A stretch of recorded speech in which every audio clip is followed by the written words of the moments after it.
recently finished a campaign of a sort of role-playing game one-shot, sort of, called Stranger and Stranger, which is made by Marsh Davis and Jim Rossnell. They are making a sort of like wider, world? Universe? With its own version of Blades in the Dark's role-playing system, that is its own kind of standalone thing. But to sort of lead up to it, they did a series of one-shots. So the first one is Blood Cotillion, I think? No, wait. Night of the Hogmen is the first one, and the next one's Blood Cotillion, and the third one is Stranger and Stranger. They each get sort of more longer. I said more and then decided I needed to say longer, and then there was no way to go back. But also less on rails. So I think the first one, I didn't DM either of the first two, so I don't know how on rails they were, but I think it was fairly prescriptive in terms of a series of events will happen, and here are the encounters that the players will go through. Stranger and Stranger is more of like a format, and it ended up being 6 sessions for us, I think. It's also my first time DMing since I was a teenager. And even then, when I DM'd as a teenager, it wasn't Dungeons and Dragons or anything. It was a fighting fantasy book. Those choose your own adventure things. They did a sort of tabletop role-playing thing, but that was fairly, I wouldn't say on rails, but just sort of like a series of encounters. And Stranger and Stranger is still a lot more, it gives you a lot more to work with than like if you just started a D&D campaign with no like book to go from, beyond just the rules. But there's still a lot that you need to fill in as the DM, and I actually found it a really good level of like creativity versus having stuff to work with. So the format of it is that you're all villagers, the players are all villagers, I'm not, in a tiny British town in 1800s that has been cut off from the rest of England and the world by some kind of cataclysm sort of 7 years ago, and everything's been weird since then. Animals have mutated and stuff, weird plants are growing, and yada yada. And throughout the course of the adventure, the players are going to mutate, and they mutate randomly. Their job is to, for reasons I won't get into, go out and find some occult artifacts, which are ultimately going to help save the village from a monster. And the book gives you a set of locations that you might want to visit, and a rough descriptions of some artifacts, but not what they do. So there's things like the Cinder Idol is the last one I gave my players, and it's described as a sort of a lump of stone whose face, with a face that resembles the face of someone you know, and it has a little prompt in there of like, perhaps do you bring it to them, and what happens? And so it doesn't say anything about what the item actually does. And these are occult artifacts. I don't know if this is strictly necessary, but I took it as read that each one should have its own ability. It should be something that the players can actually use as a cool magical item, because they're not going to be, you're not looting goblins and finding cool shit in general, so this seemed to be the only way to give them magical items. So basically each session, in theory, was a little adventure where they would go off, they'd hear about an occult item in a certain location, go off and find it, and then bring it back by the end of the episode. But yeah, what those items are, what they do, and where are they, it was all kind of up to me. Like I had to sort of weave that in and out. Pick a location, pick an artifact, figure out if it belongs together, and then if so, why, how did it get there, what's the story behind it, what does it do, what do the players have to do to get to it. And yeah, I really liked that level of, I think like early on that was a little bit tricky. I didn't realize until I actually came to like prep for my first session that like, oh, it doesn't tell me where these things are or what they do. I have to make all that up now. But once I got into it, I liked that level of creativity, and actually what it let me do was roll with what the players came up with, and their backstories to their characters and how they related to each other, and what their sort of abilities were, what their mutations were. Yeah, it was really fun. It got me thinking about role-playing, tabletop role-playing, versus video games, and what I like about it. So obviously one of its key strengths is that you can do whatever you can think of, because there's a human DM. I am the game engine, and I have a much bigger library of experiences and phrases I can understand, and ways I can figure out to make it work if you have some crazy idea. And so that's kind of liberating. It can be also it can lead to like a lot of ambiguity, because players don't know what they can do. Like a campaign I played with the Crate and Crowbar folks, where I was a player, I was mocked somewhat for we were like sliding down. I think we were in some kind of tower, and it had like fallen over such that the floor was now a slope that we were all sliding down. That was the big problem we're solving. And everyone was mad at me when they discovered I had climbing tools the whole time. I knew I had climbing tools. I hadn't forgotten I had climbing tools. They're just like, well, you probably can't use those on like solid rock. I just didn't think I'd be able to find perches in the surface. And so like you can, your sense of the situation can be different to other people's, and you can rule out options just in your head without, exploring them. And as a player, what I like about it is, I wouldn't say my campaigns like come up with a lot of like crazy sort of inventive solutions. Like I love that in video games, and maybe I do better at it in video games because there are rules and because there's a framework, and I'm like, okay, you told me that I know everything about the mechanics, I know everything about how everything can work on the simulation. Within that, I see an opportunity to like combine this with this. Couldn't that do something? And in a more freeform context, I haven't sort of really come up with stuff like that. I suppose, nothing like clever, nothing sort of like emergent gameplay kind of thing. I like sort of finding loopholes though. I like kind of, I think, in a Blades in the Dark campaign, I was part of a thief crew who had stowed aboard, or sort of persuaded somebody to give us safe passage on their boat out to the city. And we were stopped. We were carrying a stolen item. And the guy who was giving us a ride was also carrying stolen goods. And when we were stopped by guards, he basically kind of threw me under the bus and was just like, hey, here's my friend who's going to explain it all. And so I came up with a good reason for why we had our stolen stuff. And then after we'd satisfied the guards with that, the guards were going to look under the tarpaulin to find all his stolen stuff. And I was like, I don't have a way of explaining that. And so I said that as I kind of pick it up to like show it to them, I accidentally tip it all into the sea, which that guy hated, and he was very mad about it. But I felt like that was a good solution in the moment to get around the problem. I don't care what this guy thinks of me. He put me in the shit, and all I really care about is, well, if these guys don't see the stuff, then they can't be mad about what it is. And also, I don't care about the stuff. It's not my stuff. I'm not gonna. There's no loss to me. So little loopholes like that are fun. I also just haven't played that many campaigns in total. The stuff I don't like as a player is when you feel like the DM has sort of set up a puzzle for you and they have a solution in mind and you've just got to find what their solution that they're thinking of is. That stuff, you can already kind of do that in video games. And I think that's a case where like the advantage of tabletop role-playing, where you can think of anything and try anything, is weakened because there's really just one thing that they're hoping you'll try.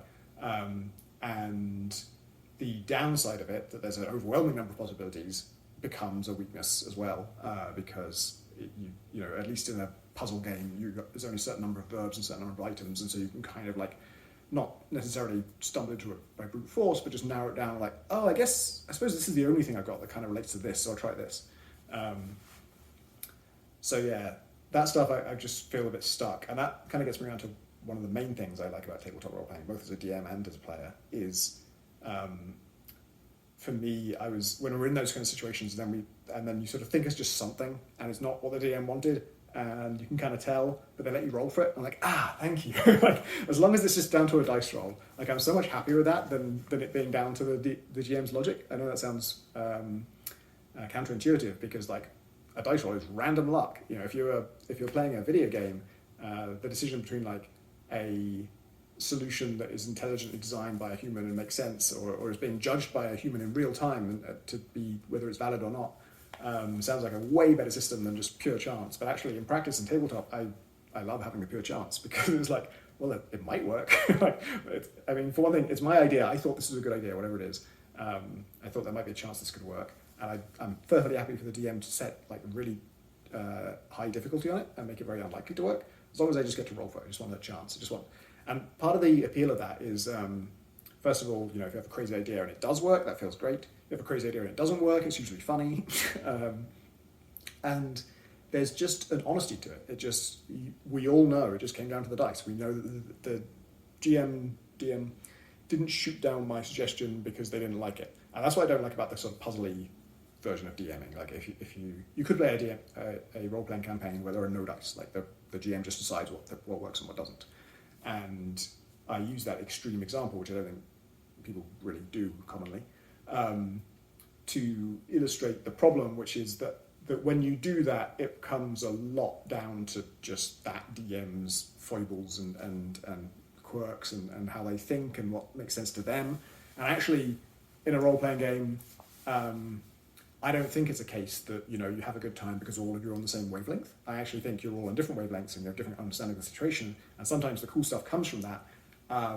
But you need this kind of like tolerance. You need a kind of some wiggle room, some suspension between those things so that they don't jar against each other. And that's what dice are. That's the luck element lets, you know, player comes up with a solution that I think is crazy, I don't think should work. And I'm like, that's going to be hard, roll for it. Like, you've got to beat this.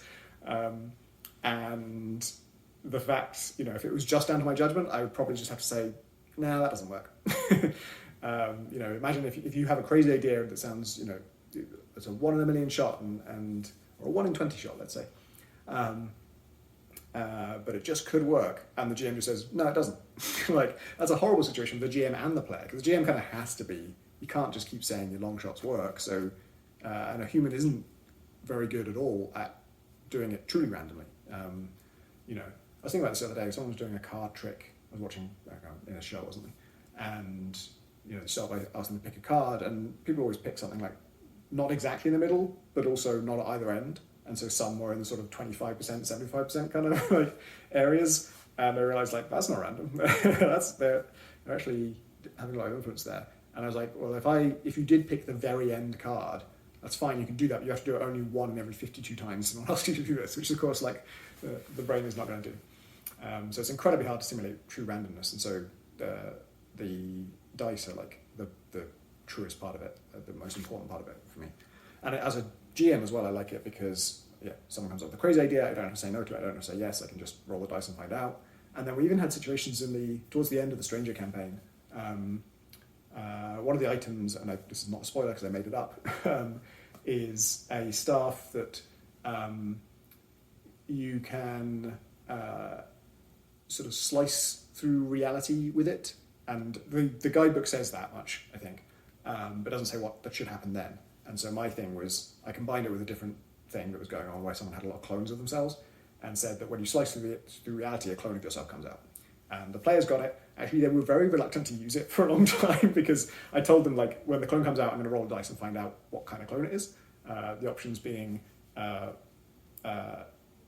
murderous, I think, traitorous. So murderous kills out anyone. Traitorous is just trying to kill you. Big. Obsessed, they might have a random obsession. And French.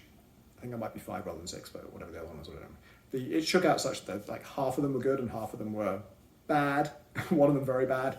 But like murderous is not that bad. If you create a clone of yourself that wants to kill whoever's nearby, you just create the clone and back off, right? And like having an extra combatant in a tough situation. Anyway, they didn't really want to use it early on. They felt like it was too random. And so I did an artful bit of railroading in which the finale, to sort of perform the ritual that would use these occult artifacts to save the village, I say every artifact you have must be used once and then destroyed. And so everything got to be used. Actually, by that point, they were a lot more willing to use the random stuff, so they used it long before they needed to. But a question came up. The person who used it was badly wounded by that point. She was an old lady to begin with, and she was like her injury stuff was almost maxed out. She could barely do anything. And so she's like, when I make the clone, is it me now, or is it just like a copy of me, in my normal state of health? And I was like, shit, I didn't specify that. And so I just rolled a dice for it because I felt like, I could make that call now. And like, I feel like, just in sort of a systems design headspace, the logical way for it to work is it clones you as you are now. Because if you say it clones you when you're healthy, it's like, does the staff judge when you were healthy? Like, does it clone you when you were 21 years old? Is it like earlier today? Like, how is it deciding what this baseline is? So it's a bit of a stretch that it would draw you to full health. But at the same time, A, it's in the player's favor, so I'm always sort of inclined to nudge things a little bit in their favor. And B, I didn't say, and I should have. So it's possible that I, from my description, they may have inferred that it would be a full health copy and may have planned around that. They didn't say that, and I don't think that was really the case. But still, if there's any chance I'm being unfair, I want to not necessarily automatically do it in their favor, but just like, well, it should be up to chance then, because I didn't specify. There's a chance that it works this way and there's a chance that it works that way. And we just rolled a d6 and figured it out. I'm trying to remember now whether I think was she injured? I don't know. She got the big one anyway, so we had a giant old lady in the finale, which was great. And she did end up being very useful, so if she was injured, it wasn't the end of the usefulness of that thing. And again, yeah, dice just sort of provide not just a buffer, but also like kind of trust really between the players. They know, like, if I say, sorry, it's the injured copy, they know I left it up to fate. I didn't decide that to fuck them over. And that's another interesting thing about DMing is that you are so much in charge of how the world works and how everything works. You are all of the constraints. You are everything that blocks their progress. You're everything that they struggle with. And there's actually a very narrow window between making it too easy for them and making it impossible for them. Obviously, the great advantage is you get to continually adjust and course correct if you have made it too hard or too easy. But it does mean that if every obstacle they come up against is something that you are creating, your sense of logic has to be fairly solid to them, or it starts to get frustrating for them. And there were some times when sort of certain players expressed like I don't know, incredulity, I suppose, mild incredulity. It was like, really, it works that way, and I had to be like, I had to justify. I think it was fair enough. There was something to do with like they're trying to break a thing, and the way they're trying to break it is sort of they're attacking its strong part. And it's not something like a normal human would be able to break with their bare hands, but they sort of tried several times and were frustrated that it wasn't breaking and thought like, come on, surely just anyone can break this thing. Like there should be a higher chance of us succeeding at this. And yeah, so I had to sort of explain my reasoning there. And of course, ideally you want to explain my reasoning before they commit to a course of action, but it's impossible to do that. And yeah, that's another reason I don't like the puzzly thing is that what the DM's imagining and what the players actually have in their heads can be very different, even if you're pretty good at describing stuff. And probably each individual player has a different image of it too. I got to do a really fun thing with a giant skull that when you... the guidebook says that, looking... its eyes seem to shimmer a little bit. The eye sockets seem to shimmer a little bit, as if there's sort of a lens there or something. And, what do you see if you look through its eyes?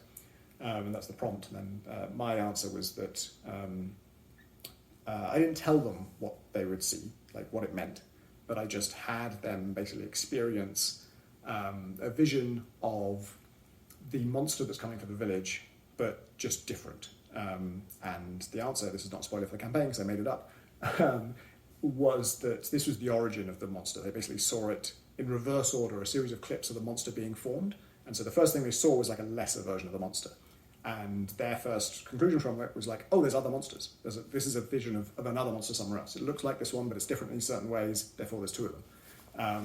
And so it was really cool to be sort of telling a story drip-fed over the course of a series of sessions and hear their speculation out loud as to how they're seeing it, and that they're sort of envisioning it slightly differently, and drawing different conclusions, and I get to hear that and course correct for it. I think I got really lucky with exposition actually, because pretty much had a lot to communicate in the end. I wove the backstory of the monster into something one of the players had mentioned about their own family history, and made it sort of personal to them. And there's quite a lot of. I also kind of tied another major antagonist into that kind of tree of, actually not to that tree, but to a different tree of related people, and there was a lot to understand there. There was a lot of like narrative beats to learn, and luckily they got to all of them. I think they hit every single thing. There was one thing with a quarry that had a sort of a check at the gate for whether the miners at the quarry had been infected with something, and I told that in all of the people in the quarry spoke a foreign language. The players actually they spoke French, and I got slightly in over my head, I guess, because my great idea for this was like in the guidebook it just says like the people in the quarry, the mining company is from some foreign place, and none of the players speak the language. So they just don't understand anything. And I thought, yeah, I'd rather they had like a chance to understand some things, just get some hints. If it's just absolute nonsense, then I got very limited ways to sort of communicate stuff. So I said, they're all French. And when they speak, I will attempt to say what they are saying in French. But I have very limited French. And my players, I figured, probably had limited French or no French. And I thought it'd be fun, like, you know, you only understand anything if what I know about French and what you know about French overlap. Because if I don't know the French, I'm just going to say blah, blah, blah, blah, blah. And one of our players, Alexis, spoke much better French than I was expecting, and so I actually had to say a lot more French than I thought. I thought like I would do my best and like they'd catch the odd word, and then they wouldn't be too interested in what the French was, because it wouldn't mean so much to them. But also, like, of course, she could ask questions in French back, and then I had to understand her French. And but that was fun, and it worked out well, actually, in terms of the amount of information that they got out of it. It was difficult for them to understand what's going on, but they got there eventually. And when they met an English speaker, it was a big relief, and they got loads more info than they otherwise would. But yeah, there was a whole procedure. Basically, my idea was that there's like a fungal growth in this quarry, which I think is part of the it's specified in the book, but it doesn't say what it is or what it relates to or how it works or why is it being dug out or whatever. And we didn't get too much into the nitty gritty of like what that substance was and what it was useful for and why people were mining it. But I had a sort of story for that, but it didn't really come up. I decided that the miners would be getting infected or potentially getting infected by this stuff, and there would be a check at the gate to see if they have got infected in their latest work shift, and if they were just killed on the spot and thrown on a fire. It was a very ruthless policy for ensuring this disease doesn't get out of the mines. And it's inspired by a nature thing I saw about I believe it's termites. Termites have incredible disease safety policies. And so when worker termites go into wherever they're working, there are guards that check them for fungal infection when they come out, and if they are infected, the guards march off with the worker and then kill the worker and then kill themselves because they've been infected now by being that close. I didn't do that in this campaign. It would have been too elaborate to try and communicate all of that.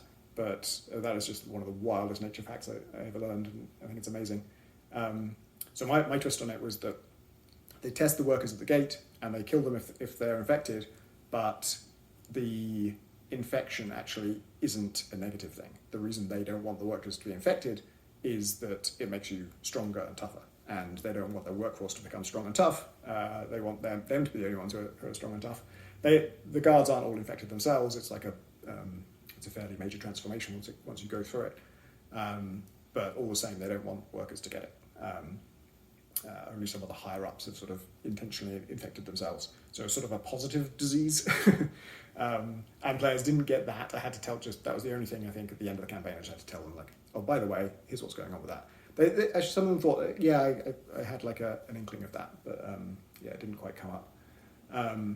But yeah, everything else, it kind of got it across. And again, that's probably mostly because I could sort of course correct. Helped that one of the players could see dead people. That was one of their mutations, so like that's a great narrative device. And the skull that can see the past was pretty useful. That was I gave myself that gift of like I'm gonna need to tell a story, and I want a thing that can just show people a scene from the past. And I didn't. I mean, it was fairly rigorous in terms of just going further back in time with this one character's story. So there was this kind of system for it, but if that hadn't worked out, I could have course corrected and just had to show something else because I didn't ever specify that was a rule. And storytelling in that way is fun. The actual like prep, the reason I liked that level of how much material I was given versus how much freedom I had was that my prep for each session was about an hour, and the sessions themselves would be sort of like 4 hours. Sort of an evening, we'd have dinner and go for the whole evening. And yeah, like an hour of prep was not too much. We had it on Monday nights, and that is relevant because Monday is my business day. Sort of business admin tasks, chores, just take care of all the stuff I don't want to have to worry about the rest of the week, which means it's a pretty hectic day. It's a day I can't skip anything. I have to do all that stuff. And then also needing to tidy my apartment by like 5:30 p.m. sometimes was extremely tall order, and also do an hour of prep for the thing itself. I kept asking to sort of shift it later and later, but like that's the only, now that it's over, that's the only thing I'm kind of like, phew, thank God I don't have that this Monday, because that was a bit of a rush. But the prep itself, yeah, that's why I'm glad the prep was very minimal. If it had been like 2 hours per session, I think that would have become a drag. But it was a fun thing to just like, you think about an hour before the session, you play the session out, and then afterwards, between that and the next week, you're just sort of mulling on it in the background. And you think, oh, I could link these two things, and I could have this story going on. And I think this idea I had for what the next adventure will be, I'm actually going to change that because I don't think it's going to be. I think this one's more interesting. And yeah, I came up with a bunch of mechanics for the finale that were really fun, where like the mutations the players had got throughout the campaign, there were 20 different ones you can get, and like 4 levels of each one of them. So there's loads that weren't chosen, and the players were really excited to like see what the other mutations were after the campaign. Like most of them were not wanting to spoil themselves on what the other mutation options were. They're like, wow, this is over, I can't wait to look at all these things. And I thought, let's just bring them into the finale. Let's just have, I had a sort of like occult miasma, I don't remember what I called it, but like a sort of like a storm cloud that was forming because of this convergence of energies and stuff, that would then, every round, its turn would be, it randomly strikes anyone. It can be a villager, it can be one of the players, it can be a key NPC, it can be a key antagonist, and gives them a random level of a random mutation, but only mutations that the players didn't already have. So I did a sort of draw lucky dip from the hat, and then roll for how strong it is, whether it's like level 2, 3, or 4. And so level 4s are insane. They're sort of like, you're so mutated, it's a bad thing, usually at level 4. Like one antagonist just turned into a swarm of bees. The local baker split into 4 different clones that were all kind of really weak and feeble. The local Lothario got transported to an alternate dimension and made a deal with the 7 tongues in a way that really fit his character. And yeah, that was just a great little handicap. And it had great moments of tension too, because like the key ally they had, the most important person who was like, once they do all this ritual, this person has to take it home and bring it across the finish line. She was selected as, actually this wasn't for a mutation, I also did the monster's targets randomly, so I drew them out of a hat as well. And she came up as the monster's target. I was like, fuck, she's an old lady, this monster is fucking enormous and insta-kills anything it hits basically.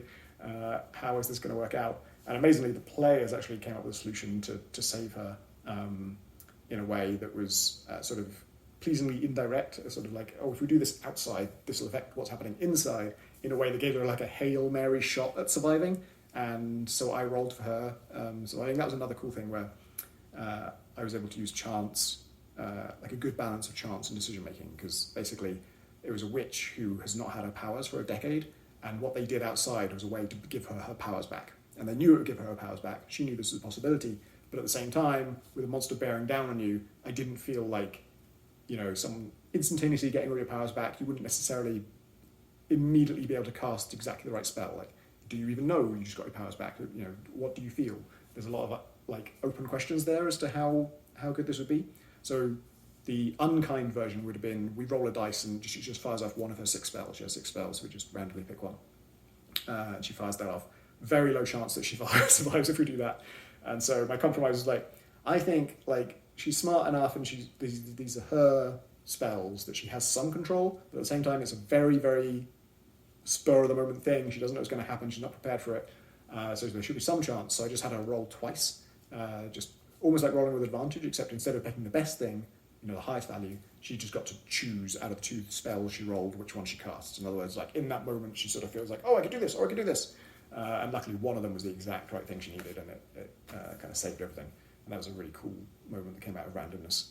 If she died, I didn't have a plan for how they finished. I mean, it could just be, the part of the ritual she was going to do was to kind of save the monster rather than kill it.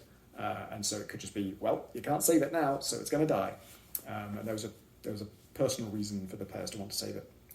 Again, none of this is spoilers because it's all stuff I added. Yeah, so it worked out beautifully. And yeah, the sort of mix of chance and the ability to adapt on the fly was really good.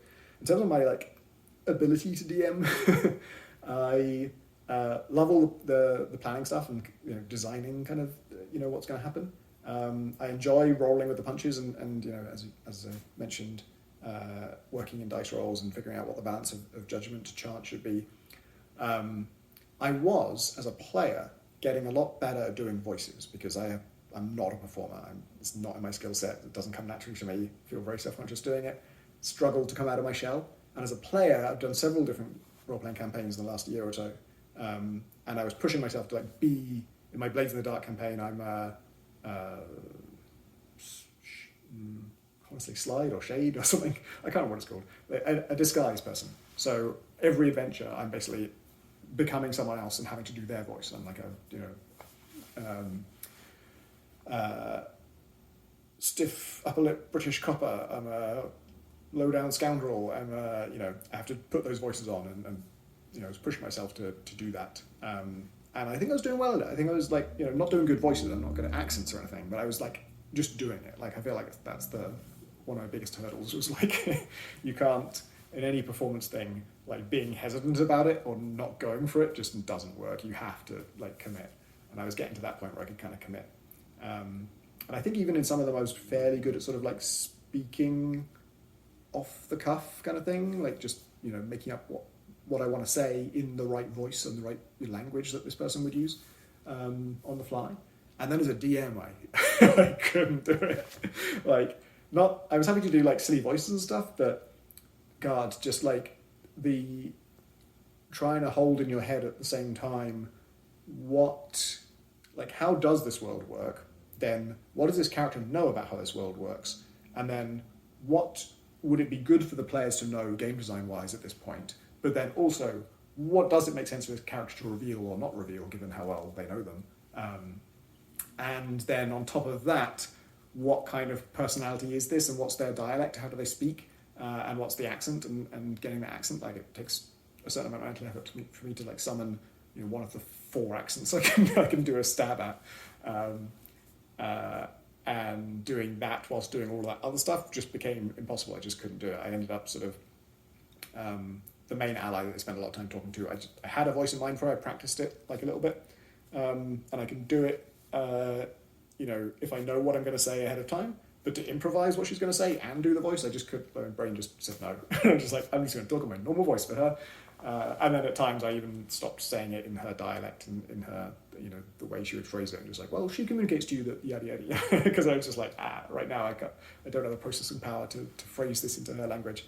So I was kind of surprised not surprised really. I just wasn't ready for that. I hadn't thought about the fact that doing voices would be way harder as a GM than as a player. I knew I'd have to do more of them, and I knew I wouldn't have a wide enough repertoire to make them all different. But I figured I'd be able to at least kind of roll with it in a way that I couldn't. That's something that Probably gets easier as you get, probably not even as you get better with voices, but just as you get better with the other stuff, of just like, you know, having an instinct for what to reveal and what not to reveal. And more prep actually would have helped, just like knowing ahead of time what this person, this character would reveal and wouldn't reveal. Yeah, it was really fun. I would do it again someday, but I want to be a player next for a while. I want to go back to just kind of, because actually I was enjoying, you know, finding a voice and then rolling with it. We had some really fun times just like leaning into the stupidity of a character. But I definitely like being on both sides, and I'll probably do both again.